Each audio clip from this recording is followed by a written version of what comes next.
Fast food दोकानी को हत्या। गंजाम भंजनगर अभावनीय घटना। सामान्य बचसा को केन्द्र करी जड़े फास्टफुड दोकानी को हत्या। मृतक हेले बड़कदंडा गाँवर हरेकृष्ण स्वाई। गतकाली राति समय हरेकृष्ण स्वाई बाउंसलुंडी दोकान में फास्टफुड व्यवसाय करुले। से किछि समय पई पड़ोसी कलर दोकान में ठिया होता बेले दुई जन व्यक्ति आसी हरेकृष्ण सह कौन एक कथा को नहीं बचसा करते। उत्क्षिप्त होई हरेकृष्ण को चापुड़ा मथ मारिबारु से अचेत होई तले पड़ी जाइतिले। परिवार लोके गुरुतर भावे उद्धार करी भंजनगर मेडिकल में भर्ती करतिले। सेठारे डाक्टर तंकु मृत घोषणा करतिले। आरती स्वाई कौन हल्ला पूरा घटना केमती थिला कहला?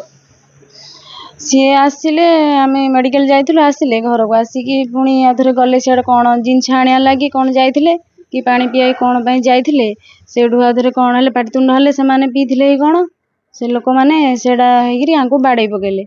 बाडैगिरी पाटी को बाडै देथिले कानगिरी बाडै देथिले। कानगिरीटा फुली जाईछि पाटू रक्त बाहर थिला।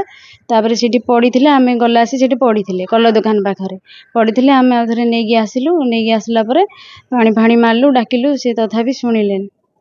मेडिकल नालो हाँ मेडिकल तापर धरिकी आसिलु डाकिलु पानी मारलु सुनिलेन जेमती मेडिकल धरिकी आसिलु। तापर डॉक्टर देखिए कहले जे नाई जो माने बाडै पकेचंदी से माने ये मर से नाहांती बोली कहले। के बाडै चंदी?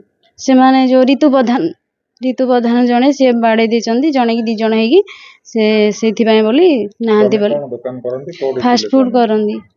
कोड थिले से फास्ट फूड आम पड़िसा दुकान रे थिले। आम दुकान पड़िसा थिले। सेठ कोन गंडोळ हल्ला? हाँ कोन से कारण बच्चा हल्ला? हाँ सेथि लागि बोली बाडै पकेले। स्वामी ना कोन माने? हरेकृष्ण स्वाई।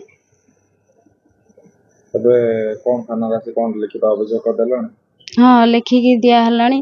जदि मो कथा सुनिकी जदि सार जदि आमर जदि तदंत करे थाना रे आसी। ब्यूरो रिपोर्ट जनता खबर टीवी।